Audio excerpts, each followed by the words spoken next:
दसना चाहना कि मैं कौन हाँ। मेरा जन्म जलंधर ਦੇ ਵਿੱਚ ਹੋਇਆ। मैं बिजनेसमैन फैमिली ਦੇ ਵਿੱਚੋਂ ਸੀਗਾ।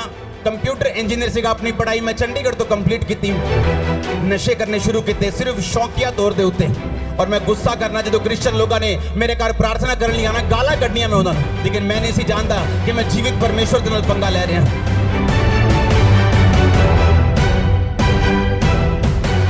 तो बाद एक कुत्ते ने मैनू कट्टिया और मैं मेंटली अपसेट हो गया। परमेश्वर के घर दे विच गया, बीमारियां गईयां, शराब गए, नशे गए। परमेश्वर ने मैनू आजाद किया और उससे आजादी की गवाही देने लई अज मैं विच मौजूद हाँ। हालेलुया। जोर से हालेलुया बोलो, जोर से। उठाओ अपने हाथों को एक बार फिर से, अपने लिए प्रार्थना करो कि परमेश्वर आज इन गवाहियों को सुनने के द्वारा और इस वचन को सुनने के द्वारा मेरा विश्वास बढ़े। जोर से बोलो हालेलुया। सुनो सुनो मेरी बात, आप मुझे देख रहे हैं, मैं एक विश्वास का प्रोडक्ट हूं। मैं विश्वास की पैदावार हूं। आप समझ रहे हो? मैं समझाता हूं कैसे। 2004 में जब मैं परमेश्वर में आया, क्योंकि 2003 में 2002 में मैं अपनी पढ़ाई को पूरा करके जलंधर वापस आ चुका था। मेरे दादाजी इनकम टैक्स ऑफिसर थे जलंधर में, और अलग अलग पंजाब में उनकी पोस्ट होती थी। जब उनको कैंसर हुआ तो मेरे घर वालों को किसी ने बताया कि जाओ, ये क्रिश्चियन लोग जो हैं ये प्रार्थना करके कैंसर ठीक करते हैं। मैंने इंटरेस्ट नहीं दिया बिल्कुल भी, और मेरी फैमिली जो है वो मेरे दादा के लिए प्रार्थना करवाने जाती थी। मेरे दादाजी की फैमिली ने फेथ नहीं किया परमेश्वर के ऊपर। और उसके बाद थोड़े समय के बाद जब मेरी अपनी फैमिली, मेरे फादर और मदर चर्च जाने लगे, किसी एक छोटा सा ग्रुप होता था, तो मैं गुस्सा करने लगा, ये बोलने लगा कि आप लोग क्रिश्चियन मत बनो, क्रिश्चियन जो है कुछ नहीं है। देखो 24 घंटे मेरे मंदिर में चीजें चलती थी और मैं बोलता था कि नहीं, क्रिश्चियन नहीं बनना, ये धर्म बदलते हैं लोग, ये ना जानते हुए कि प्रभु यीशु मसीह जो है वो धर्म नहीं, वो जीवन बदलते हैं। आमीन। और उसके बाद जब मैंने उनको मना कर दिया, अपनी फैमिली को वापस ले गया और मैंने चर्च नहीं जाने दिया। 2004 में मुझे कुत्ते ने काटा और मैं मेंटली अपसेट हो गया। अटैक होने शुरू हो गए। डॉक्टर्स के बाद डॉक्टर्स जिन पे मुझे मान था, सब जगहें, सब चीजें, सब जगह घूम लिया और सुसाइड करने वाला था जिस दिन, सारी अकड़ निकल चुकी थी। धर्मों के बारे में बात करना बंद कर दिया था, कुछ नहीं मैं करता था, सिर्फ सुसाइड करना और हैवी डोज नशे की लेके स्पेशल सुल्तानपुर साइड से नशा लेने जाना और स्पेशल नशा करना ताकि मैं नशे में रहूं और मुझे अटैक ना हो।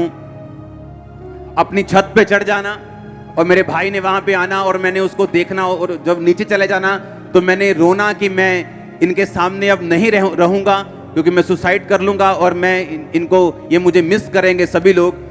अपने घर में मैं आया, अपने बेडरूम में जाने लगा, क्योंकि उस टाइम मेरा पूरा मन बन चुका था, मैंने कहाँ जाना है, कौन से फाटक पे जाना है, ट्रेन के नीचे सुसाइड करना है, नशा ज्यादा करके जाना है, पूरा प्लान बन गया।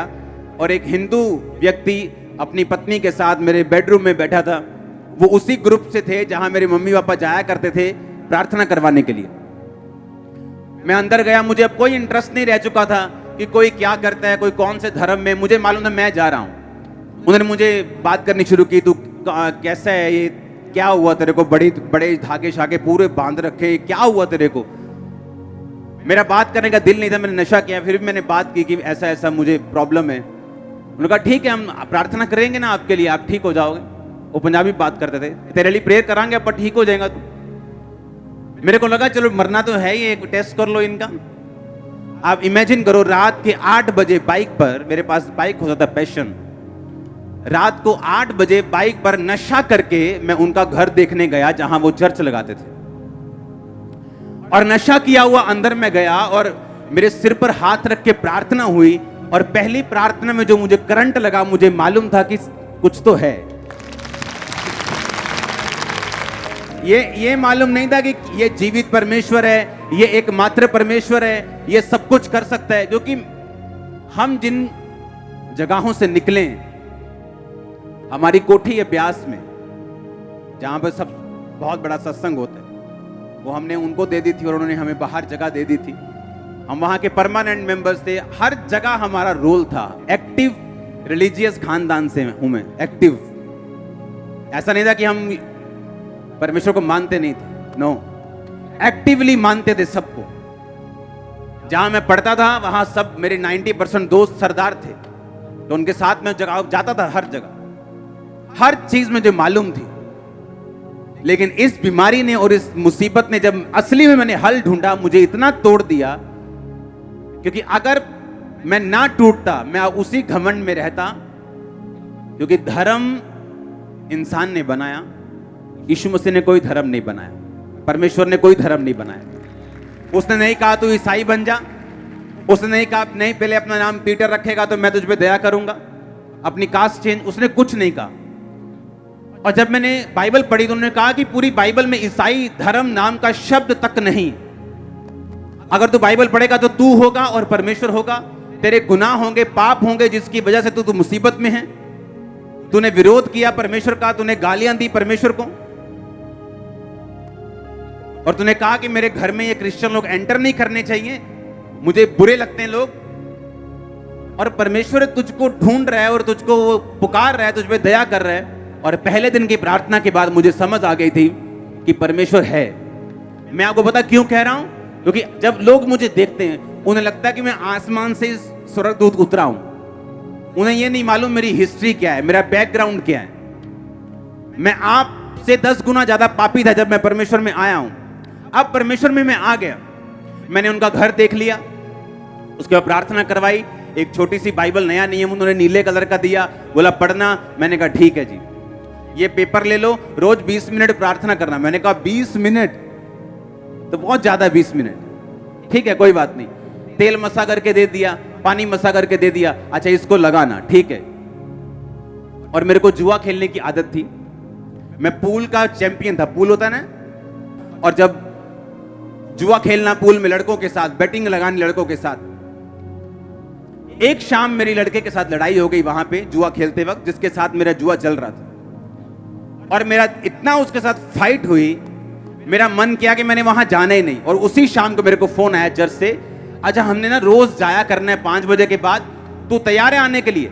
मैंने कहा हाँ ठीक है मैं आता हूं, क्योंकि मेरा इधर से मन टूट गया और मैं उधर जाने लग गया।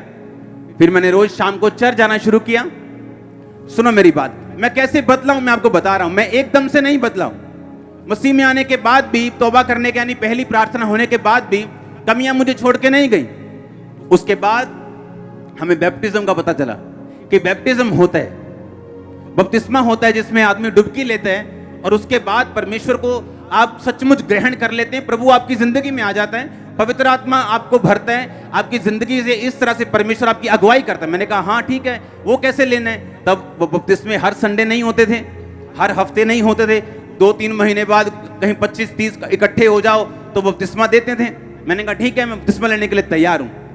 मैंने अपने दोस्त के साथ प्लानिंग की, मैंने कहा बपतिस्मा लेने से पहले ना खूब शराब पीनी, बपतिस्मे के बाद तो पी नहीं होगी, अब वो पहला पूरी पी लेनी अपन। और प्लानिंग कर रहे हैं उसके साथ, और पास्टर आया, बोला क्या क्या बात कर रहे हो? हमने कहा हम झूठ नहीं बोलते थे, सीधा बताते क्या दिल में है, ये प्लान कर रहे हैं हम। उनका नहीं, प्लान नहीं करना, ये अभी वायदा करो, छोड़ दी। तभी वायदा करना पड़ा और छोड़ दी। अगस्त में परमेश्वर में आया, सितंबर में वायदा कर दिया, 2 महीने में सब कुछ हुआ। 2 महीने में सब कुछ हुआ। 1 या 2 अक्टूबर को मैंने बैप्टिज्म लिया 2004 में। तब से लाइफ कभी सेम नहीं रही। मैं दोबारा अपने नशों में नहीं गया हूं, अपने पापों में नहीं गया हूं, गंदगी में वापस नहीं गया हूं, दोबारा कभी तौबा नहीं की। एक बार की थी, वही पहली थी, वही आखिरी थी। हालेलुया। ऐसा नहीं पहले आ गए फिर वापस चले गए, फिर तौबा कर ली, फिर किसी लड़की के साथ गलत काम कर लिया, फिर तौबा कर ली, फिर आ गए, फिर शराब पी ली, फिर ऐसा कचरा मचरा मैंने नहीं किया अपनी लाइफ में। इसीलिए मुझे परमेश्वर ने बढ़ाया, ये सच्चाई। अब हुआ क्या, 2004 में परमेश्वर में आया अपनी मेंटली बीमारियों के कारण, अपनी फिजिकल बीमारियों के कारण, लेकिन मेरी लाइफ की प्रॉब्लम्स वही नहीं थी। वो तो सिर्फ परमेश्वर की एक शुरुआत थी मेरी लाइफ में मुझको अपने में लेके आने के लिए। और जब मेरी वो प्रॉब्लम्स, मेरे मेंटली डिप्रेशन परमेश्वर में आने से और बढ़ गया और मैं आधा पागल हो चुका था। प्रभु में आने के बाद भी दुष्ट आत्मा का अटैक बढ़ गया मेरे ऊपर और मैं परमेश्वर से प्रार्थना, मैं परमेश्वर को जान चुका था, क्योंकि रोज संगति, शाम को 5 बजे के काम अपने बिजनेस के बाद रोज संगति करता था, रोज एवरी डे। मेरे घर वाले मेरे खिलाफ होना शुरू हो गए, तू नशे कर ले दोबारा। वही घर वाले जिन्होंने मुझे भेजा चर्च में, वही बोलते थे नशे कर लो दोबारा, जो मर्जी करो, चर्च में नहीं जाना है, चर्च नहीं जाना, रोज शाम को नहीं जाना, बिजनेस करो, ये करो, बहुत बड़ा बिजनेस है, ये हो जाएगा, वो हो जाएगा, नहीं तुमको ऐसा नहीं करने। रिश्तेदार, ओए तो वापिस आएगा अपने धर्म में, तुझको पछताना पड़ेगा, तेरे पास्टर को मारेंगे, थप्पड़ मारेंगे, पीटेंगे, उसे रास्ते में पकड़ लेंगे। आप नहीं जानते, रोज रोज घर में कलेश इतना होता था, आप इमेजिन भी नहीं। अगर आप कई लोग ऐसे होते, वापिस चले जाते। लेकिन शुरू से मैं अपनी फैमिली से हल्का सा अलग रहा था। मुझे इसका रीजन मालूम नहीं था क्यों ऐसा है। मेरे ब्रदर की ज्यादा अटैचमेंट थी, लेकिन मेरी थोड़ी कम थी, मालूम नहीं क्यों। वो बाद में पता हुआ कि क्यों, ताकि जब परमेश्वर मुझे बुलाए अपने में और मेरा घर वाले मेरा विरोध करे, मैं उनके प्रेम में वापस ना चला जाऊं, ताकि मैं परमेश्वर में खड़ा रहूं। आप जानते हैं आपकी लाइफ में कुछ भी हो, कई बार आप एक्सपेक्ट करते हो आपकी बहन आपसे प्यार करे, आप एक्सपेक्ट करते हो आपकी माँ आपसे ज्यादा प्यार करे, आपका बाप आपसे ऐसे करे, लेकिन आप नहीं जानते कि वो चीजें कई बार परमेश्वर ने ठहराई होती हैं ऐसा होने के लिए। अगर ऐसा ना होता, अगर मेरी लाइफ में मेरी फैमिली से मैं बहुत ज्यादा अटैच्ड होता, तो इतना कलेश जब घर में रोज हो रहा था, शायद मैं वापस चला जाता। पर उस कलेश में वापस नहीं गया, रोज चर्च जाता रहा, रोज अपनी कमियां ढूंढता रहा। अच्छा ये कमी है, अच्छा ठीक है, फिल्मी गाने नहीं सुनने, अच्छा ठीक है, ये नहीं करना, ठीक है, वो नहीं करना, ठीक है, ये नहीं करना, ठीक है, इसमें बॉयफ्रेंड नहीं गर्लफ्रेंड नहीं होनी चाहिए, अच्छा ठीक है, इसमें गलत काम नहीं करना, ब्लू फिल्म नहीं देखनी, ये नहीं करना, वो नहीं करना, चोरी नहीं करना, ठीक है, सारा कुछ ठीक है। अच्छा जैसे जैसे मालूम होता गया वैसे वैसे मानता गया। बैप्टिज्म लिया, आई थिंक 3 महीने बाद ही बैप्टिज्म लेने के ले हैंड मैंने शुरू कर दिया था लोगों के ऊपर, लोगों में प्रार्थना करनी मैंने शुरू कर दी थी। एक दिन एक अधरंगी आता है, वो बिल्कुल उसे उठा के लेके आए, और मैं भी बिल्कुल नया था, 3 महीने विश्वासी, उनको लेके आए मेरे सामने। छोटा सा चर्च था, उस पर प्रेयर हुई, मैंने देखा प्रेयर होते हुए अपनी आंखों के सामने। अगले दिन वो वापस आया, बोल रहा था, चल रहा था, कंप्लीट पूरा नहीं लेकिन चल रहा था। कल से जमीन आसमान का फर्क था एक दिन में। मेरे होश उड़ के मैंने पहली बार मिरेकल देखा अपनी लाइफ में लाइव। पहले तो मैं सिर्फ बातें सुन रहा था, मसीह बाइबल की बातें सुन रहा था या उनकी गवाही उनके मुंह से सुन रहा था, लेकिन ऐसा कुछ देखा नहीं था कि जो मुझे हिलाए, क्योंकि उस समय इतना इंटरनेट नहीं होता था, सिर्फ ब्रॉडबैंड होते थे BSNL के जो चलते थे। जब मेरी आंखों के सामने वो हील हुआ, मुझे विश्वास हुआ कि नहीं, अगर परमेश्वर इसको छू सकता है वो मुझे भी छू सकता है। परमेश्वर ने मुझे एक ही बात बोला कि तू सेवा कर, तू प्रार्थना कर, लोगों को समझा। इमेजिन करो तब मैंने बाइबल और परमेश्वर ने कैसे मुझे इस्तेमाल किया। और जब मसीह में 3 महीने हो गए, मेरे अटैक बढ़ गए, जिस अटैक से मैं आया था वो कम हो गया, लेकिन और अटैक बढ़ गए दुष्ट आत्मा के। उसकी वजह से मुझे क्या हुआ कि मुझे रोज बाइबल पढ़नी पड़ती थी, क्योंकि जैसे मैं बाइबल पढ़ता था अटैक कम होने शुरू हो जाते थे। तो मैंने क्या करता था कि घर में जब मैं गया 10 बजे 5 बजे चर्च जाके, चर्च से आया 10 बजे 11 बजे 12 बजे, घर आते ही बाइबल पकड़ी अपनी छत पे, मॉडल टाउन हमारी कोठी थी, मॉडल टाउन के बीच में, अपनी छत पे गए, बाइबल पढ़ी 1 घंटा 2 घंटे 3 घंटे 4-5 घंटे जब बाइबल पढ़ ली, मेरा अटैक खत्म होता था और मैं सोने वर्गा हो जाता कि हाँ अब सो सकते हैं, अटैक कम हो गया। एवरी डे बाइबल मेरी एक दवाई थी, क्योंकि मैं दवाइयां खा चुका था, जलंधर के सारे बड़े डॉक्टर से दवाइयां खा चुका था, कोई असर नहीं, 1% भी नहीं। अब वो जब मैं बाइबल पढ़ता था मेरे अटैक दुष्ट आत्मा के कम होते थे, तो मुझे प्रैक्टिकली मालूम था कि वचन मेरे अटैक कम करता है। तो रोज इसी चक्कर में कि मेरे अटैक कम हो जाएं, बाइबल पढ़नी शुरू कर दी, रोज 6 घंटे 8 घंटे। हुआ क्या, 1 साल बाद जब 1 साल मैंने बाइबल रोज 8-8 घंटे पढ़ ली, तब जब भी कोई बंदा चर्च में शाम को 5 बजे में जाता था, जब भी कोई बंदा अपनी मुसीबत लेके आता था, भाई साहब मुझे ये प्रॉब्लम है, अपने पास्टर को बोला पास्टर जी हमें ये प्रॉब्लम है, जैसे ही उसने प्रॉब्लम बोलनी मैंने बाइबल से वचन निकाल लेना, क्योंकि बाइबल मुझे याद हो गई थी कौन सा वचन कहाँ लिखा है। जैसे ही उसने कहा मेरे ये दिक्कत है, मैं बाइबल उठा के बोलना कि देख वचन क्या कहता है, वचन ये कहता है, वचन ये कहता है। वचन में मैं मजबूत हुआ क्योंकि परमेश्वर ने मेरे पीछे एक दुष्ट आत्मा को लगाया ताकि मैं लगातार वचन पढ़ता रहूं। इसलिए नहीं कि मुझे प्रभु से प्यार है, पहले प्यार व्यार कम था, लेकिन दुष्ट आत्मा से मुझे आजादी मिल जाए ये चीज मेरे दिमाग में ज्यादा थी। वचन पढ़ना शुरू कर दिया। जब लगातार वचन पढ़ने की आदत पड़ गई, तब आदत पड़ गई, दुष्ट आत्मा तो चला गया। 2005 में मैंने आपको बताया था 40 रोजे मैंने 5-6 बार रखे, और उन रोजों में परमेश्वर ने मुझसे बात की थी कि हियाव बांध दृढ़ रहे, मुसीह में की गई मेहनत कभी व्यर्थ नहीं जाती। तो मैंने वो चीज देख के रोजे रखे। रोजों में मैंने आपको बताया कि परमेश्वर के एक दास के रूप में पवित्र आत्मा मेरे पास आया और उसने कहा कि इस तरह से प्रार्थना करनी, और जो भी मुझे बताया मैंने किया, और उसके बाद मैं हील हुआ। 2005 के बाद वो अटैक कभी नहीं हुआ वापस, कभी नहीं। मैं बिल्कुल फ्री हूं, बिल्कुल आजाद हूं। लेकिन परमेश्वर ने यूज किससे किया? एक दुष्ट आत्मा को। अपने में मुझे लेके आने के लिए किसको यूज किया? एक बीमारी को। मुझे चर्च में भेजने के लिए किसको यूज किया? लड़ाई को। मेरी आदतों को, गंदी आदतों को खत्म करने के लिए किसे यूज किया? एक लड़ाई को। और साथ मसीह भाइयों के प्यार को, क्योंकि वो मुझे कॉल करते थे कि चलो आओ सेवा करते हैं, चलो आओ उधर चलते हैं, चलो आओ उधर चलते हैं। और इस तरह से धीरे धीरे धीरे मैं परमेश्वर की ओर खींचा चला गया। उसके बाद जब मैंने देखा लोगों पे ले हैंड होते, लोगों को हील होते, मैंने खुद ले हैंड करना शुरू किया और खुद लोगों को हील होते देखा अपनी आंखों के साथ। मैं डॉक्टर के पास गया एक दिन, 2005 की बात है। मैंने कहा डॉक्टर साहब मुझे पेट की दवाई खाते इतनी देर हो चुकी है, मैं थक चुका हूं। मैं अगर एक बाइट मैंने गलती से कुल्फी की ले ली ना, अगर एक बाइट ऐसे, एक बाइट, 8 घंटे वो कुल्फी यहां रहती थी मेरे गले में। 8 घंटे, 10 घंटे। अगर एक चम्मच मैंने दाल खा ली, अगर उसमें अगर हल्की सी मिर्ची है, तो वो एग्जैक्ट टेस्ट यहां गले में मेरे 8 घंटे 10 घंटे रहता था। और मैं प्रभु से बोलता, प्रभु मार दे, से अच्छा ये है कुछ नहीं खा सकता दाल बिना नमक, बिना मिर्ची। और मैं एक दिन फिर मैं डॉक्टर के पास गया। मैंने बोला, मैं कहा यार बहुत बुरा हाल है, कितनी देर का दवाई खानी पड़ेगी? उसने कहा मेरे पास पेशेंट्स आते हैं 12-12 साल से खा रहे हैं, तुम पूछ ही मत, बस खाई जा बस। और उन्हीं दिनों में एक बंदा रहता है यहां पे जलंधर में, बस्तियों की तरफ, वो मेरे पास आके बोलता है कि मेरे पेट में एक रोग है, मैं कुछ भी खा नहीं सकता, दवाइयों से हल नहीं होता, आप मेरे लिए प्रार्थना करो। उस पे प्रार्थना की, सेम डे हीलिंग। उसने जाके कहता मैंने मछली खाई, क्योंकि वो यूपी की साइड के है।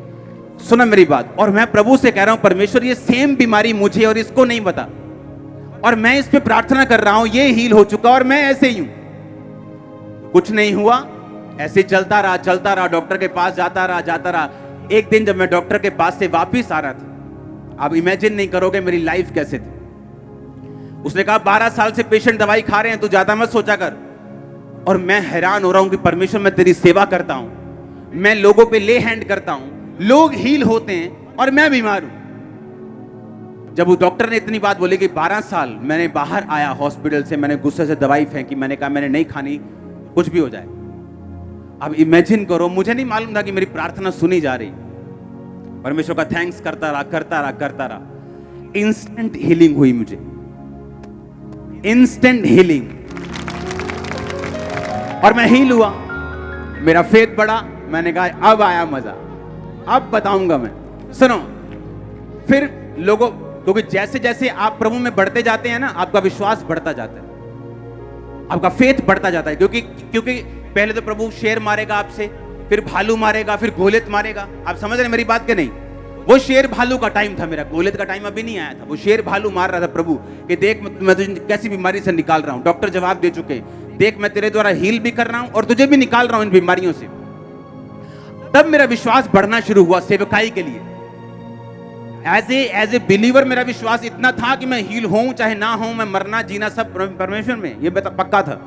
लेकिन एज ए सेवकाई के लिए यह विश्वास पक्का नहीं था कि सेवा करने के लिए आपको दृढ़ विश्वास चाहिए होता है। लोगों ने टेस्टिमनी देनी शुरू की, गवाहियां आनी शुरू हुई, प्रोफेटिकली परमेश्वर ने मुझसे बात करनी शुरू की और परमेश्वर मुझे तैयार करता रहा। मुझे नहीं मालूम था मैंने खामरा में आना।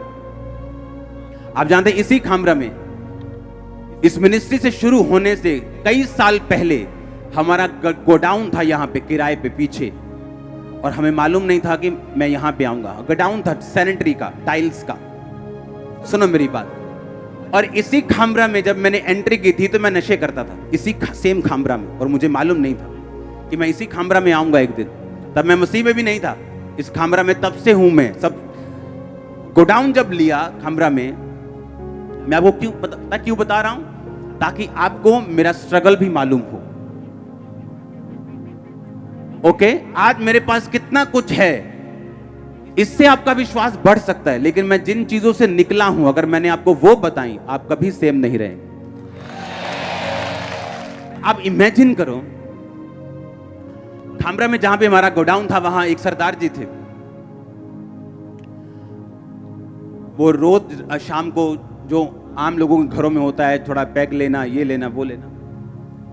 एक दिन मुझे मालूम हुआ कि ये उन्हीं दिनों की बात है जब मुझ पे दुष्ट आत्मा के अटैक होते थे और मैं मसीह में नहीं था। मुझे मालूम हुआ कि उनको हार्ट अटैक हुआ। अब इमेजिन करना, मुझे उसी टाइम अटैक हुआ जैसे मैंने वो बात को सुना। मेरा एक दोस्त था अटारी बाजार में, वो उसकी डेथ हो गई, उसको ब्रेन अटैक हुआ। आप इमेजिन करो, सेम टाइम मुझे अटैक हुआ। मुझे ऐसा लगता था कि मैं किसी भी दिन मर सकता हूं, किसी भी सेकंड मेरी नाड़ियां फट सकती, कुछ भी हो सकता। ऐसे मैंने सहा है, और ये सारा टॉर्चर परमेश्वर कर रहा था, और मुझे मालूम नहीं था कि मैंने कौन सी मुंह से बात निकाली है और यीशु मसीह को पसंद नहीं आई, और वो अपनी महिमा के लिए अब मुझे खींच रहा है। मुझे मालूम नहीं था। हालेलुया। आप इमेजिन करो उन दिनों में जब मैं परमेश्वर में आ गया, फिर मैंने बीमारियों से शिफा ले ली, कुछ बीमारियों से आजादी मिल गई, नशों से आजादी मिल गई, रोगों से आजादी मिल गई, बिजनेस बढ़ने लग गया, क्योंकि उस समय अपने बिजनेस से मैं परमेश्वर के काम करता था, कोई ऑफरिंग नहीं, कोई कुछ नहीं। उसके बाद जब 2007 में ये गोडाउन चला गया, हम कहीं और थे। उसके बाद हम खामरा में ऐसे ही मेरे मम्मी पापा घूम रहे हैं, और वहां एक बोर्ड लगा था कि गोडाउन किराए के लिए खाली है। मेरे मम्मा पापा ने बात की कि हमें, हमारा बिजनेस बहुत बढ़ चुका है, तो हमें गोडाउन चाहिए बड़े बड़े। उन्होंने कहा ठीक है, आप हमारा गोडाउन ले लो। तब हम खामरा में आए 2007 में। 2007 में मैं यहाँ पे आया। जब हमारा यहाँ पे गोडाउन होता था खामरा में, तब हम मॉडल टाउन शायद रहते थे। सिर्फ गोडाउन यहाँ पे था, क्योंकि हमारा बिजनेस बहुत बढ़ चुका था। अब 2007 में जब मैं यहाँ पे आया, अब इमेजिन करो, अभी भी मेरी लाइफ की मेजर प्रॉब्लम्स हल नहीं हुई थी, अभी वैसी ही थी। जो प्रॉब्लम तो परमेश्वर ने डाली थी, अभी वही हल हुई थी। लेकिन मुझे ऐसा लगता था कि मेरी लाइफ में जो इतनी बड़ी प्रॉब्लम्स हैं, मेरी लाइफ में जो और बीमारियां हैं, ये खत्म नहीं हो सकती, इनका कोई इलाज नहीं है, इनकी कोई दवाई नहीं। 2007 में मैं यहां पे आया, लोग, परमेश्वर ने मुझे बताया कि अब निकल, यहां से जा। बाइक पे परमेश्वर ने रास्ता बताया, 2 फैमिलियों के परमेश्वर घर लेके गया, बिना किसी एड्रेस के, बिना किसी चीज के। और जिस गली के बाहर मुझे स्वर्गदूत ने रुकने के लिए बोला कि यहां पूछ क्रिश्चियन घर कौन सा है, उसी गली के बाहर, उसी गली में वो क्रिश्चियन घर होता था, और पूरे मोहल्ले में एक ही क्रिश्चियन घर होता था। हालेलुया। और वो दोनों घर अभी भी इस चर्च के मेंबर हैं। और इस तरह से सेवकाई शुरू हुई, सेवा शुरू की बाय फेथ। लेकिन अभी भी लाइफ की स्ट्रगल्स खत्म नहीं हुई। आज जब हम इस रिजल्ट को देखते हैं, हाँ, इन रिजल्ट्स को देखते हैं, किसी को मालूम नहीं मैं किन चीजों से निकला हूं, कैसे अविश्वास से गुजरा हूं, कैसी फाइट से गुजरा हूं, कैसे कलेशों से निकला हूं, कैसी बीमारियों से निकला हूं। हर तरह का डॉक्टर मैंने देख लिया। 2004, 5, 6। अब इमेजिन करो, आज जब लोग टेस्टिमनीज को सुनते हैं, उनको लगता है कि वो आज का अंकुर देखते जो आज खड़ा है, उन्हें कल वाला मालूम नहीं है वो बना कैसे। वो ऐसी फाइट थी, मैं प्रभु को बोलूंगा कि तो दोबारा कर सकता है, मैं बोलूंगा नहीं, मैं दोबारा नहीं कर सकता। वो फाइट ऐसी थी। लेकिन बाइबल कहती, तूने जो मुझसे प्यार किया, मैं तुझे छुड़ाऊंगा। सालों साल मैं गया हूं हुजूरी में, सालों साल प्रार्थना की, तब भी कहीं उत्तर नहीं मिले। तो क्या किया? कुछ नहीं किया, सेवा बढ़ाई, काम बढ़ाया, और प्रभु ने उत्तर दिए। आज मेरी लाइफ में एक भी मसला नहीं है ऐसा जो अड़ा हो। आज सारे मसले हल है, और इसीलिए मैं आपके हल कर पाता हूं। मैंने देखा आपके इस लाइफ में, इस जर्नी में, कि परमेश्वर से प्यार करना बहुत इंपॉर्टेंट है। अविश्वास में भी खड़े रहना बहुत इंपॉर्टेंट है। और जो लोग जल्दी में होते हैं, जल्दी साल हो गया, 1.5 हो गया, 2 हो गया, मैंने देखा वो शैतान उनसे बहुत फाइट करता है। जब शैतान ये देख लेता है कि आपकी ये आशीष अगर लेट हो जाए, वो आपके विश्वास को हिला सकता है, तो वो परमेश्वर से आज्ञा मांग लेता है कि क्या मैं इसकी ये बरकत रोक लूं, क्योंकि अगर ये बरकत इसकी मैंने रोक ली तो तुझे मानेगा नहीं। पहले ऐसा लगता था कि मैं इंच करके बढ़ रहा हूं, ऐसे रेंग के ऐसा लगता है पीछे किसी ने बड़ा सा लोहे का कोई लटका दिया और मैं एक इंच के लिए मुझे ऐसा लगता है जोर लगाना पड़ रहा है अपनी लाइफ के लिए। पर याद रखो, परमेश्वर में की गई मेहनत कभी व्यर्थ नहीं जाती। अगर वो पहले आपको संघर्ष ज्यादा दे रहा है, बाद में रिजल्ट भी आपका ज्यादा होगा। आप पहले प्रार्थना और उपवास में ज्यादा हैं, बाद में रिजल्ट भी ज्यादा होगा। आपने ज्यादा दुखों को सहा है, ज्यादा सुख भी आपके पास होंगे। ज्यादा सताव आपने सहा है, आपकी टेस्टिमनी बड़ी होगी। जो कुछ भी आप परमेश्वर को दे देंगे वो कभी व्यर्थ नहीं होगा। वो मेहनत चाहे बोने में हो, प्रार्थना में हो, फास्टिंग में हो, विश्वास में हो, वो व्यर्थ नहीं जाएगी। हालेलुया। इस तरह से परमेश्वर ने मुझे बढ़ाया, टेस्टिमनीज को सुना, बाइबल को पढ़ा, अपनी लाइफ में एक्सपीरियंस किया, और फिर आपकी लाइफ से एक्सपीरियंस किया कि वो कुछ भी कर सकता है। आमीन। उसके लिए कुछ भी पॉसिबल है।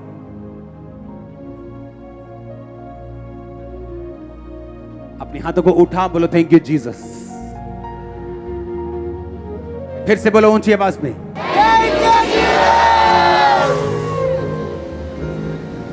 हमारे YouTube चैनल को सब्सक्राइब करें ताकि आप परमेश्वर के गहरे भेदों को जान सकें कि कैसे आप परमेश्वर में बढ़ सकते हैं, कैसे आप दुष्ट आत्माओं से, नशों से, बीमारियों से और वंशों के श्रापों से आजाद हो सकते हैं।